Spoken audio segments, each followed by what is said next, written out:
All right. If you remember, we're almost finished with the Megillah of Purim, Megillah Esther. And as you remember, last time, Haman had almost got the Jews where he wanted them. He wanted to kill all the Jews, and he sent out a letter that all the Jews should be exterminated on a certain day. At first, it wasn't known which people it was, and then afterwards, Mordechai found out. In any case, there was this decree. And the king did not know that his wife, in fact, was a Jew.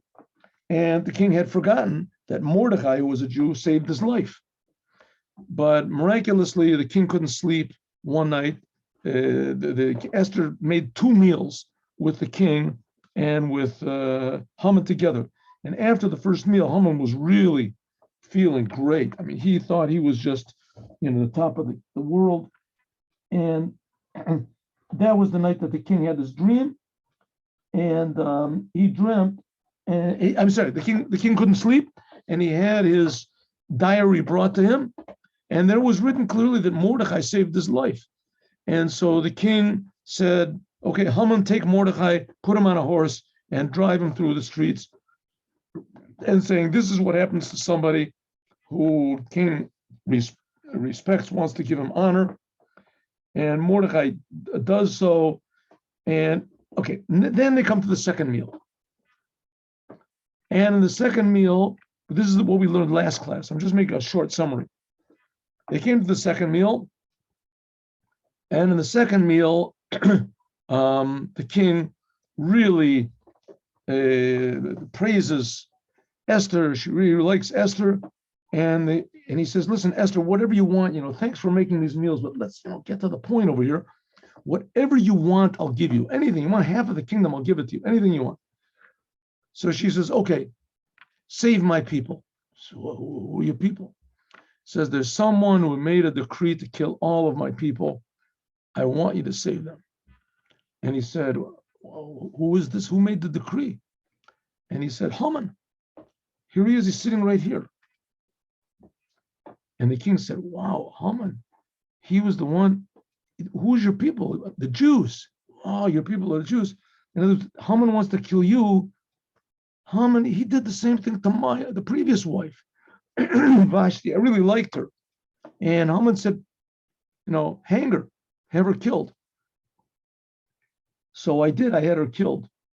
I still regret that a little bit today. I mean, the king was really grateful he found Esther, but he would have never killed Vashti. He had nothing wrong with Vashti. She just didn't want to come to this big meal that he made. And now Haman wants to kill all the Jews. Hey, Mordechai is a Jew. Just last night, I read in my diary that he tried to save me.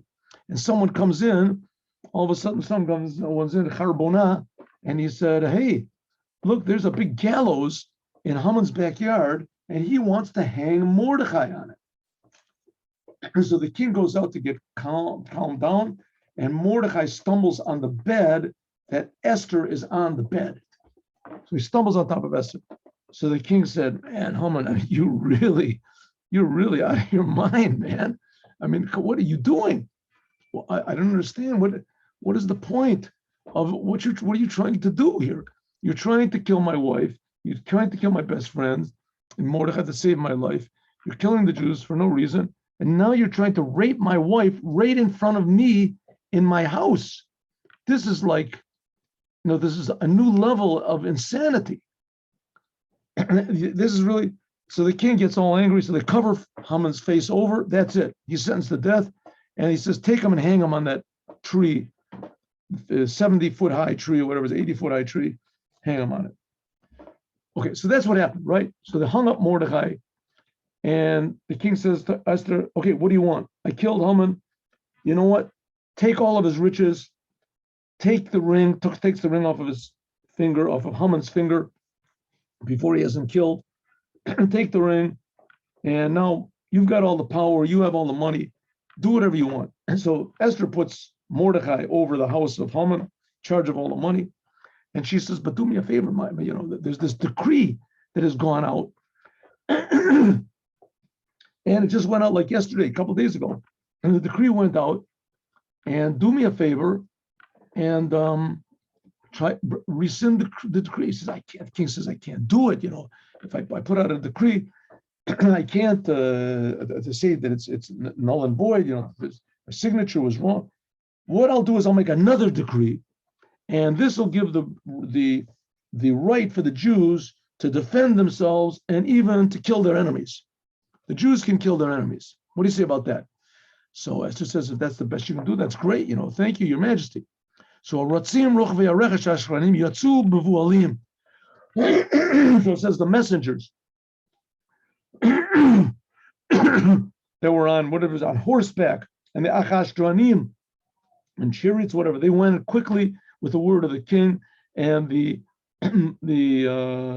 king's decree was given in Shushan HaBira. What does it mean? They went quickly because they didn't have time. Shaloliam Lakdim Ratzim Rishonim Laviram, because they were trying. Maybe they could overtake the first messengers that came out and said to kill all the Jews. So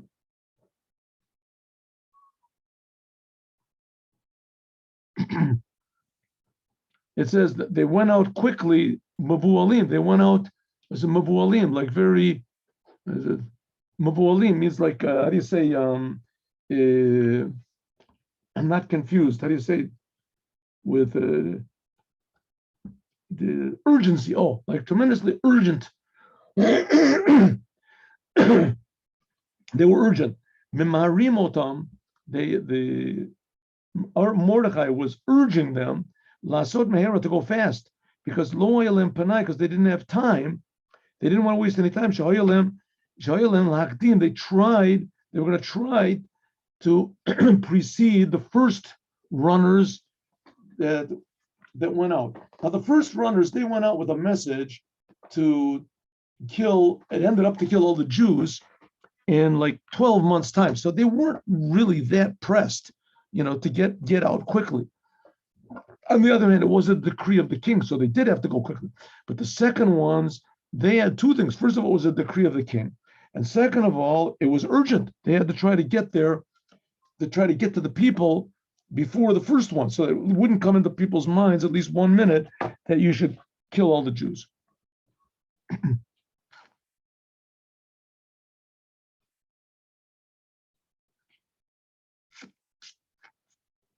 Right here we have the Malbim also.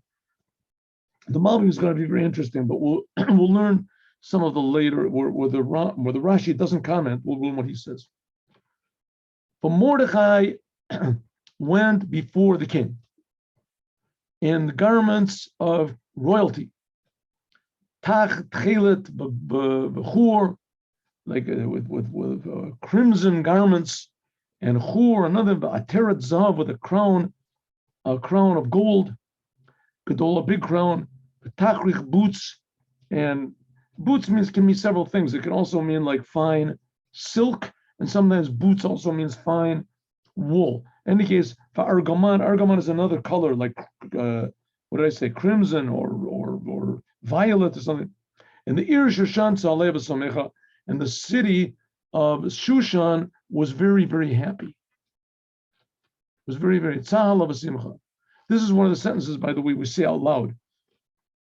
We say out loud in the middle of the Magila. The reader of the Magila stops, and everyone reads this sentence and the sentence right after it. O Mordechai, yatzah melech bilavus malchus techil, bilavus malchus techil v'chur ateres zahav gedola tachris butzra gamam v'hir shushan tzalav v'samecha. Here you see the cantillation. Also in the Torah, there's a cantillation, but it's a little bit of different tune in the Megillah. Mordechai yatsa milifnei hamelech b'levush malchus decheles v'chur ater zav v'gedola v'tachlis buz v'argaman. And then he's quiet. V'hayir shushan tzalav v'samecha. Right, and then the whole crowd repeats. We'll say the next sentence, and we'll get to the next sentence in a moment.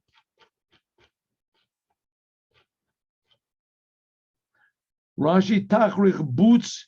This is a talis, which was, he said, a teret, a Tachrich boots is some sort of like a cape that was made to good.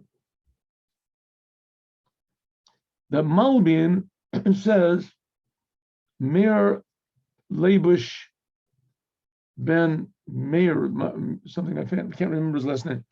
Let me just look it up for 1 second. I'm sorry, I forgot it.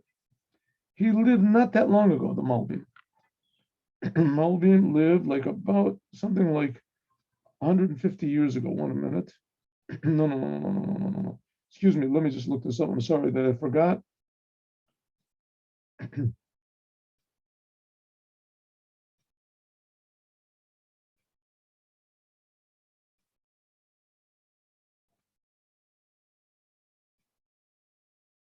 The Malbim is Meir Lavush Ben Yechiel Michal.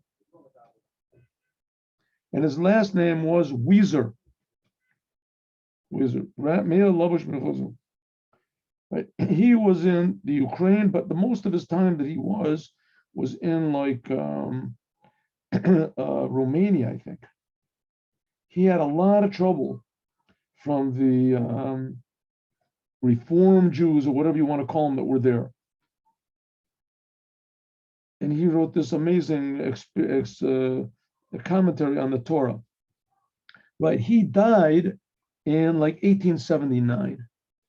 So 1879, that's like, 250 years, something like that, he died ago. 150 years, I'm sorry.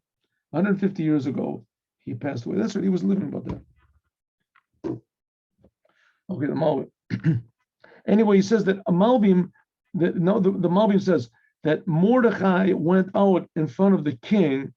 He says this tells you the righteousness of Mordechai, that he didn't accept on himself any sort of greatness until he was certain that these letters had been sent out to help to save the Jews.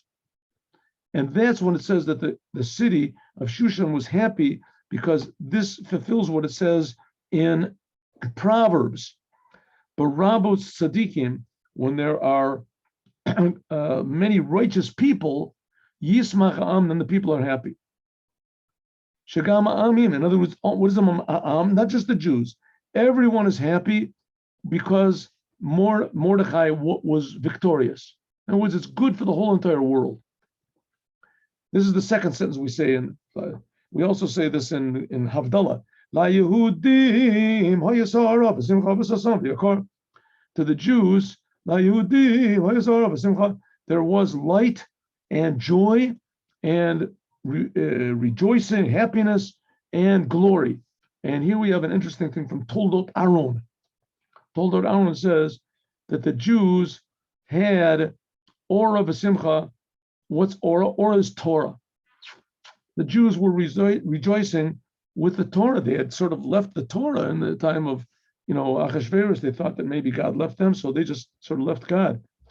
Simcha, joy. This is Yom Tov, the holidays, and that's what it also says. V'samachta b'chagecha.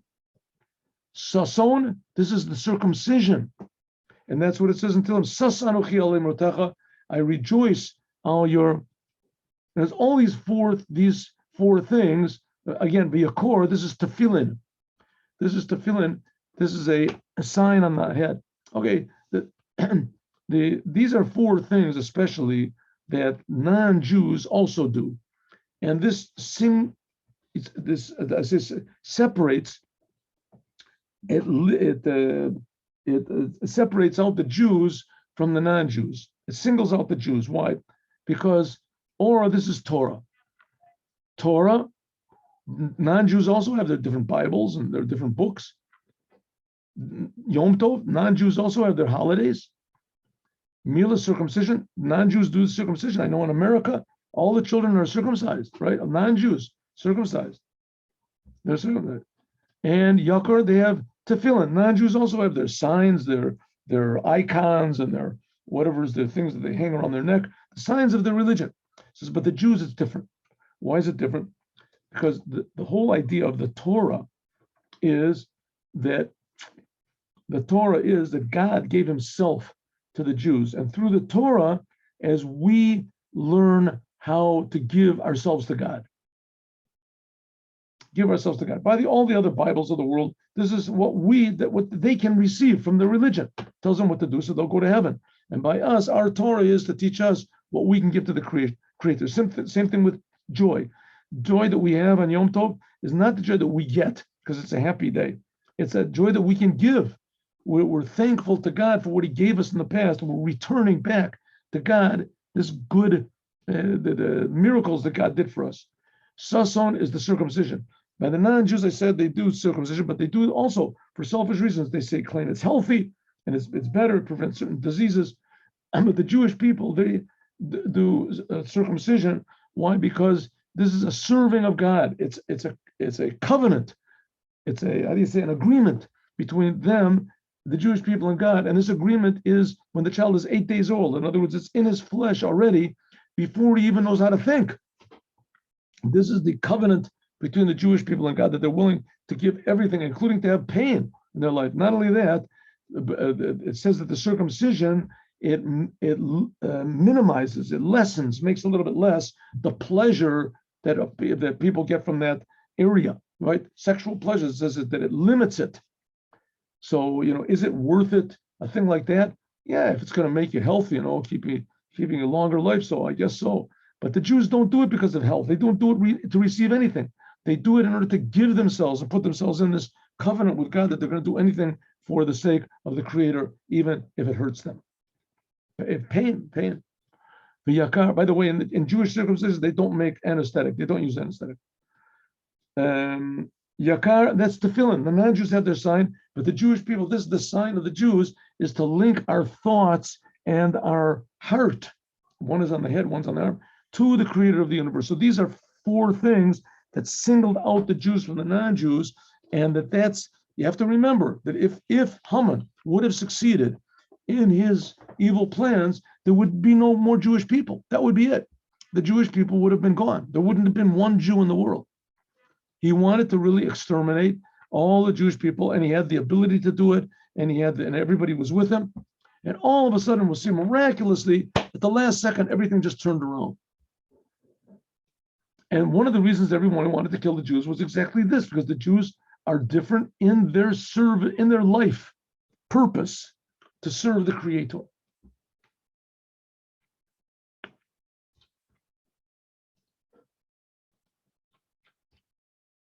And every country and every city, Makom Asher Devar HaMelech Daso Magia, where the word of the king reached, Data Magia Simcha B'Sasan LaYudim, it was joy and rejoicing for the Jewish people, Mishtav Yom Tov, and Rabbi Miyam Yoretz, there were many of the non-Jews mityahadim, they actually converted. Ki nafel pachad HaYudim alayhem, suddenly for no explainable reason, there fell the fear of the Jews on the non-Jews. Now this is before the big miracle of Purim, before the wars. This is still in the month of Nisan. This is like 12 months, 11 months before the wars of Purim, the actual victories of Purim occurred. It says that as soon as this letter of the king, the second letter of the king came, as it says, the first letter, the first letter was sent out, and it said, there's a certain people that we have to kill. And it didn't say who it was. The letter that Haman sent out, no dunamao, it was not known. Haman didn't want the Jews to know that they were being killed. It just happened that Mordechai found out. But the second letter said that if anyone tries to kill the Jews, as you can kill them first, you can stand on your soul and protect yourself. But as soon as the Jews found out, so they became tremendously happy, and then there fell a tremendous fear on the non-Jews, to the degree that a lot of the non-Jews started to convert. That all of a sudden the king is sending out letters to save the Jews. When was there ever such a thing? A weird thing like this.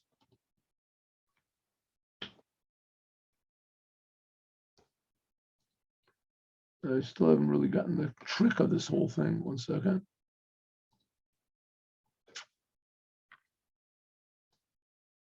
Oh, there we go. Here we go. It worked. I did it. I found something. Oh, look at this. Perek Tes Aleph. Okay, now things started to get interesting. Now we're getting close to the actual war, right? Now here we got two groups. One group there's two letters. One letter went out, and the first letter says you can kill the Jews, right? You can kill the Jews. A lot of people that were really happy with that letter that they've been. Then there was another letter that said that the Jews can kill their enemies. They can kill all their enemies. And then, and so the Jews were happy about that. And then there was a lot of people that were sort of in the middle, and no one knew really who they're going to go with. And there was also the soldiers of the king. The king's soldiers were all over. So they also didn't exactly understand what was going on. There was no clear orders for them. On one hand, there was an order to kill the Jews. On the other hand, there was an order that the Jews could fight back. And that was sealed by the king. The Jews could fight back. So the soldiers, they didn't know, who should they be with? I mean, here's a sign. This is sealed by the king, and this is sealed by the king. So what should they do? So it says, now we're going to find out. Ubeshneim asor chodesh hu chodesh adar bishlosha asor yom bo asher higia davar hamelech v'dason le'asos bayom asher sibru oivei haYehudim lishlot b'hem v'nafochu asher yishlotu haYehudim heima b'sonihem. That's the melody that the Magila is sung. What did I just say? On the 12th month, that's the month of Nisan. We're jumping here. We jumped to 12 months. On the month of Nisan, on the month of, Adar, here it comes. And on the 13th day, that was the day that everybody said they were supposed to kill the Jews. That reached the word of the king and his law to do, in other words, to kill the Jews. Bayom asher sibru oivei haYehudim, that was announced to the enemies of the Jews, lishlot b'hem, that the Jews now, the enemies of the Jews could now rule over the Jews and kill them. V'nafochu, all of a sudden everything turned over. It was exactly the opposite. Yishlatu haYehudim, that the Jews, they ruled over their enemies. Now let's see what the Malbim says. Let's see if we can get this right. Watch this. The Malbim says like this.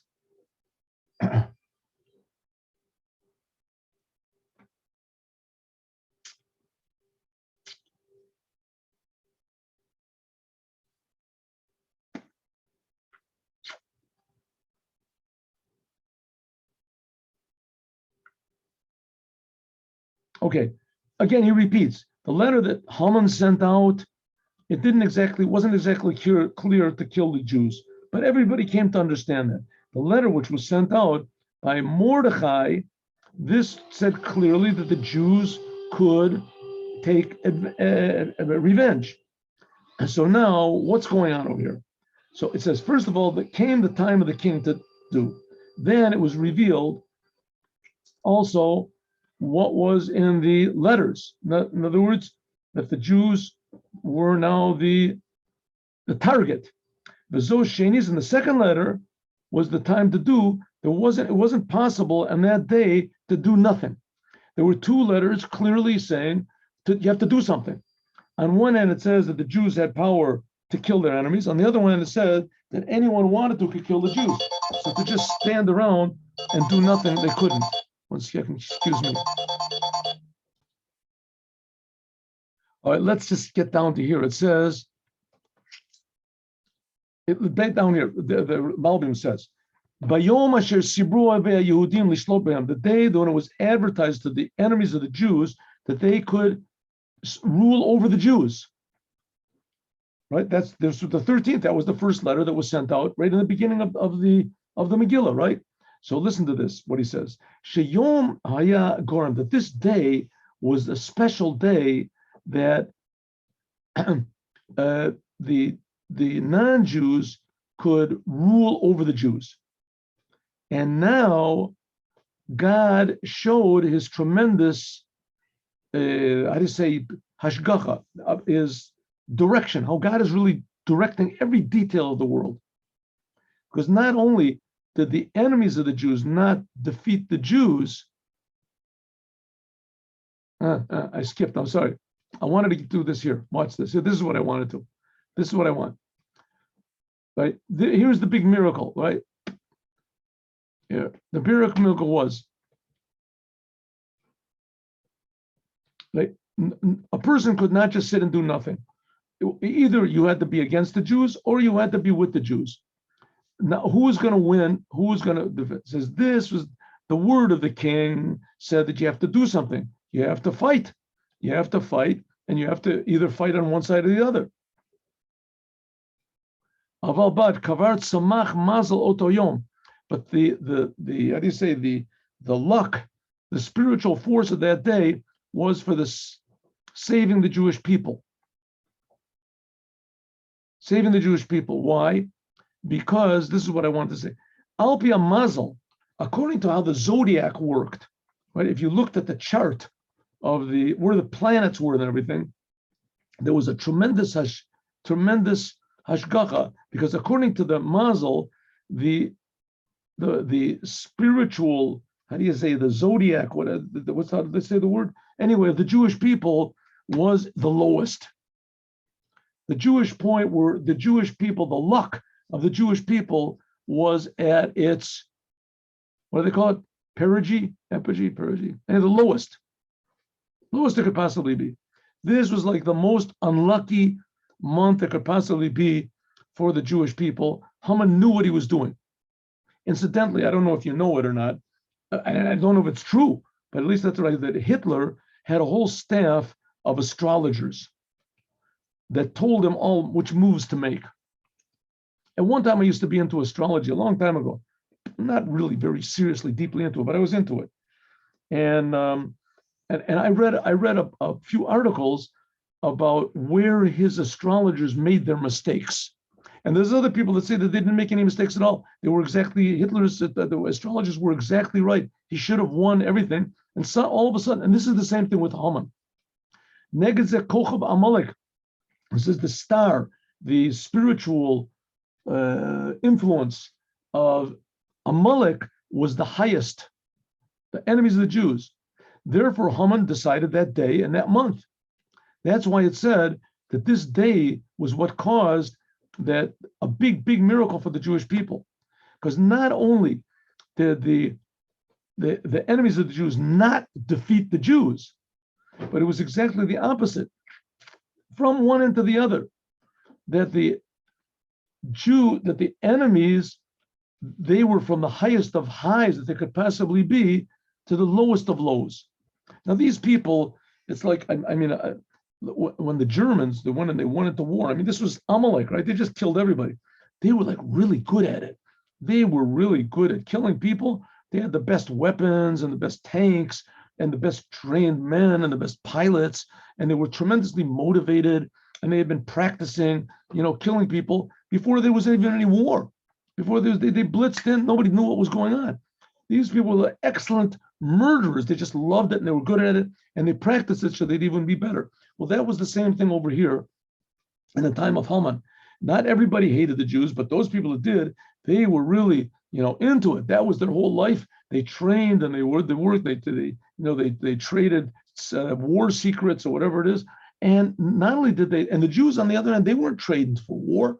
They weren't particularly interested in making war, and for sure they weren't. They didn't consider making war on some innocent people. But nevertheless, miraculously, when that day came, the Jews, Yisrael Olu Mishol Tachtis, the Jews rose up from the lowest of levels to the highest of high. And this is one miracle. That's what it says, V'nafochu, that it was exactly the opposite of what it was supposed to be. Right? According to nature, the Jews had no chance. The second miracle was, it was not natural. Shebekvar yikra shmi shemazlo betachlit shiflot yitgaber im yazru. It should have been that even a person that's very low, as maybe they could help other people that are very successful, right? And the people who, so listen, a person who's very low is very weak. So we get somebody to help him out, right? He pays a protection agency or something, and they'll help him out. It says, but here, the Jews fought alone. No one came to help them. and nevertheless they won. So it was a double miracle, Nikalu Yehudim, the Jews all gathered. Now you have to realize that the Jews were scattered around the whole world. I imagine that the Jewish percentage of the population of the world was pretty much the same as now. I don't think it was much different as it is now. The Jewish people are like what 0.2% or something like that, 0.02% of the whole world. Like 1 out of every 500 people is a Jew at most. I think that's really not so. I think it must be much less than that. But nevertheless, okay. You do the mathematics. How many Jews are there? There's about 20 million Jews in the world. 20 million Jews. And there's like 8-9 billion people in the world. So get all the zeros all fixed up, and you'll see that we're seriously outnumbered. Nevertheless, the Jews, even though they were all scattered around, and they were not warriors, and they weren't and the Jews weren't unified at all, but they were, as far as this goes. As soon as they got the letter that there were enemies that were going to try to kill them, and the Jews could defend themselves, the Jews got together in all their countries, of Achashverosh, and they smote those who wanted to kill them. No one could stand in front of them. All of a sudden, everybody got scared of the Jews. I mean, really, that's what it was. The Rebbe made the examples. That's what it was in the 6-day war. In the 6-day war, it was really just the same like this, except for the aftermath. We'll see in a second. Here it's going to say that when the Jews defeated their enemies, they sent letters out to everyone in the world, letting them know about this tremendous victory. And in the 6-day war, it was exactly the opposite. The Israeli government sent letters out to everybody in the world saying it was an accident and we didn't intend to do it, and we're not a conquering nation, and we're going to give everything back, and we didn't intend to fight. And the whole thing was just a big, how do you say, unintentional. It was unintentional. We won the war unintentionally. We had our backs to the wall and we just went crazy. We promise we won't do it again. The Rebbe said it was exactly the opposite of what happened in the holiday of Purim when they advertised the victory. Right here, they're apologizing for the victory. Now, what are you going to do? Okay. All the Jews gathered together in all their countries, and they ruled over their enemies.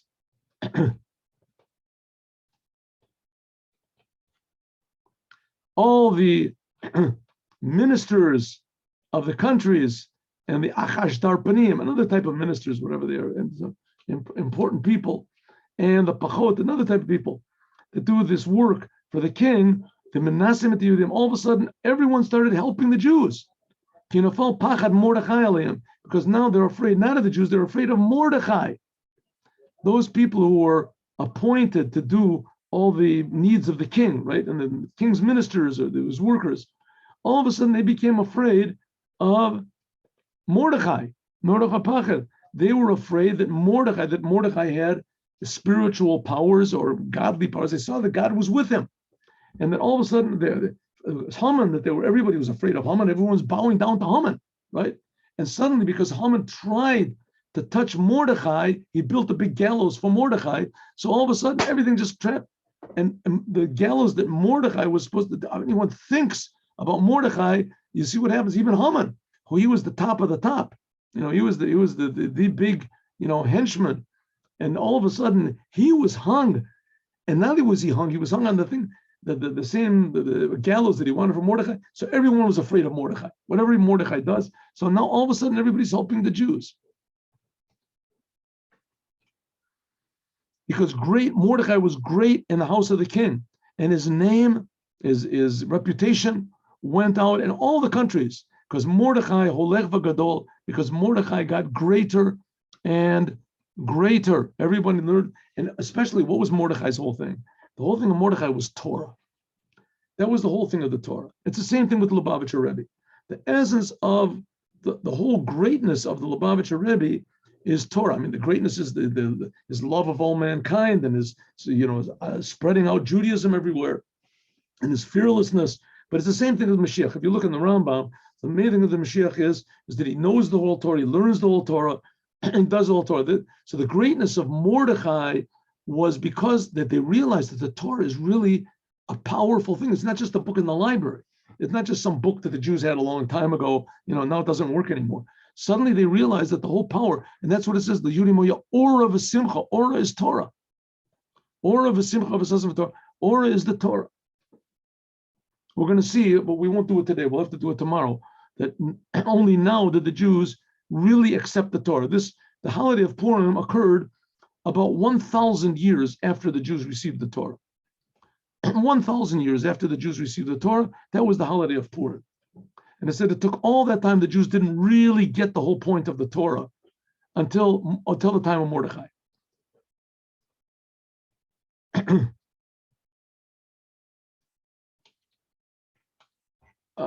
One more, and then we'll have to go tomorrow. Ready? And the Jews smote all of their enemies, makat cherev v'hereg v'avdan, with the sword and killing them and destroying them, and they did b'soneim to their enemies whatever they wanted to. The Jews did to their enemies whatever they wanted to. And the Malbim explains it, and God willing, we'll continue tomorrow. We'll try to finish the Magila tomorrow. I don't know if we'll actually succeed. It might take another day. God bless you all. Have a good day with Mashiach now, and hope to see you tomorrow at 8:15 in the morning.